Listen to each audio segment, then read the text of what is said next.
Inilah Injil suci menurut Markus.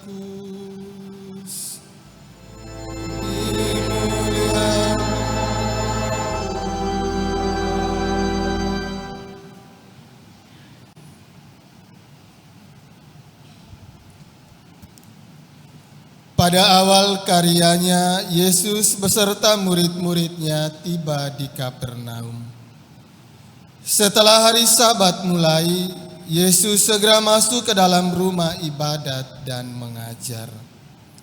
Orang-orang takjub mendengar pengajarannya, sebab ia mengajar mereka sebagai orang yang berkuasa, tidak seperti ahli-ahli Taurat.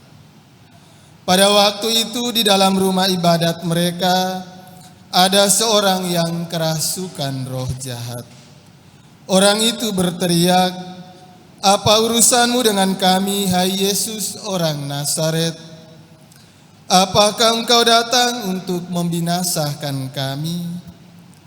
Aku tahu siapa engkau, yang kudus dari Allah." Tetapi Yesus membentaknya, "Diam, keluarlah dari dia." Roh jahat itu mengguncang-guncang orang itu dan sambil menjerit dengan suara nyaring, roh itu keluar dari dia. Mereka semua takjub, sehingga mereka memperbincangkannya, katanya, "Apa ini suatu ajaran baru? Guru ini berkata-kata dengan kuasa.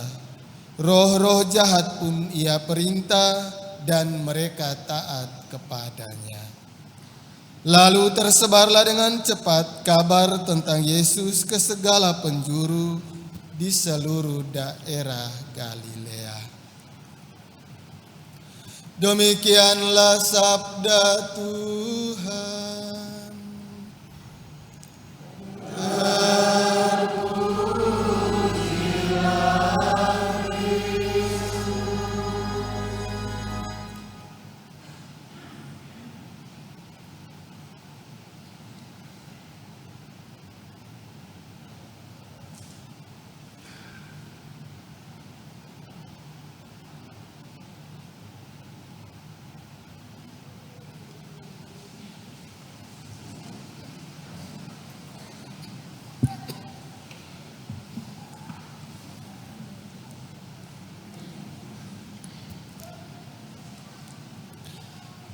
Suster, opa dan oma, bapak ibu, anak-anak, saudara-saudari, umat beriman yang dikasihi Tuhan, sekali lagi selamat pagi dan selamat hari Minggu untuk kita semua.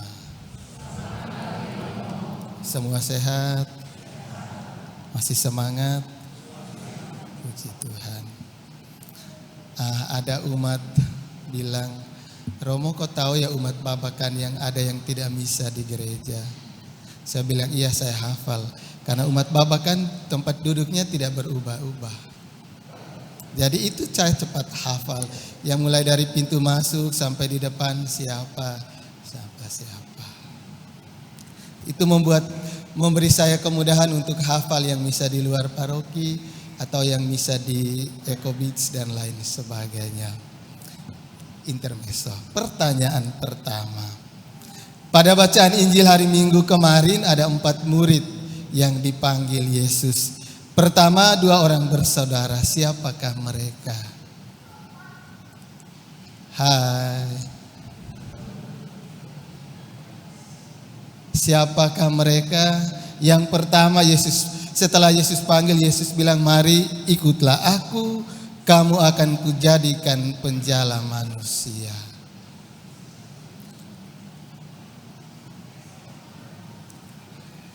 Lebih baik sebuah batu kilangan diikat di leher. Hai umat Babakan. Berarti umat Babakan kurang siap sedia. Pasti minggu depan Romo akan bertanya. Tapi mereka tidak ada persiapan. Ini tidak lulus ujian ini. Simon dan Andreas. Kemudian setelah mereka melanjutkan perjalanan, 2 orang bersaudara lagi. Siapakah mereka? Yakobus dan Yohanes, anak-anak Zebedeus. Yesus bilang, "Mari ikutlah aku, kamu akan kujadikan penjala manusia. Kalau Bapak Ibu lihat sering ke pantai, kalau orang menjala ikan atau orang yang suka mancing, yang nyangkut di jala atau di mata kailnya itu bagian apanya ikan? Suka makan ikan tidak? Hai, yang nyangkut di jala atau di mata kailnya itu apanya? Mulutnya, kepalanya.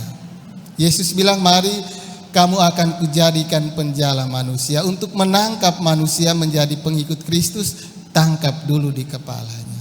Maka para misionaris datang menyebarkan Injil, mereka tidak langsung bilang Yesus begini-begini.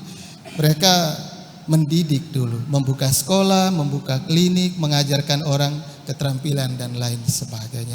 Tangkap dulu di kepalanya. Kalau kepalanya ditangkap, hatinya akan luluh. Ya, ikan itu nyangkutnya kepala, bagian kepala, mulut itu bagian kepala, itu yang nyangkut. Manusia ditangkap di kepalanya dulu karena akal budinya seringkali meragukan manusia. Kalau ikan yang busuk lebih dulu bagian mana? Kepala kan? Manusia juga pemberontakan itu muncul dari akal budi. Tangkap dulu di kepalanya. Itu Tuhan bilang. Maka para misionaris menjalankan firman Tuhan dengan baik. Kalau kita baptis, air disiram pertama kali di bagian mana Bapak Ibu? Di dahi, di kepala. Tangkap kepalanya. Kalau kita sakit, perminyakan pertama diberikan di mana? Dahi, kepalanya ditangkap dulu. Kepala manusia ditangkap, hatinya akan luluh. Ya, kalau krisma di mana dioleskan minyak pertama?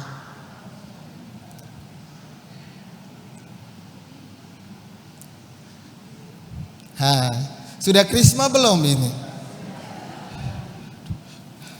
Ini pertanyaan sederhana. Di tangan atau di mana? Hanya satu momen yang Yesus lakukan mulai dari kaki itu apa? Ketika Yesus membasuh kaki para murid. Yang lain itu lebih banyak dari kepala. Tangkap dulu kepalanya, lunakan akal budinya, beri dia pemahaman, maka dia akan menerima Yesus dengan baik. Kalau tidak, mental. Maka hari ini Yesus mengajar dengan penuh kuasa. Yesus memberikan mereka pemahaman siapa itu dirinya. Kalau akal budi mereka bisa menerima Yesus, hati mereka juga akan menerima Yesus. Tapi kalau akal budinya tidak menerima, maka hatinya juga tidak akan menerima. Yesus mengajar mereka dengan penuh kuasa. Bacaan pertama, para nabi diberikan tugas untuk mewartakan kepada bangsa Israel. Tangkap dulu akal budi mereka. Tetapi Mazmur bilang apa? Seringkali bertegar hati karena kepalanya tidak menerima apa yang diwartakan. Maka hari ini Tuhan mau menangkap kepala kita masing-masing. Tuhan mau melunakkan hati kita. Tuhan mau memberi kita pemahaman tentang siapa dirinya. Mujizat yang Yesus lakukan untuk membuka akal budi kita bahwa dia itu adalah Tuhan. Tetapi orang banyak mencari Yesus untuk melihat mujizat, bukan karena mereka percaya kepadanya. Semoga kita semua yang hadir pada pagi ini adalah orang yang percaya, mengimani Tuhan dengan akal budi, segenap tenaga, kekuatan, akal budi, dan mengasihi Tuhan dengan mengasihi sesama seperti diri sendiri. Mari kita berjuang, semoga lewat ketiga bacaan suci hari ini, kita pun mampu menjadi penjala manusia, dan sebelum menjala manusia yang lain, jangan lupa menjala diri sendiri. Semoga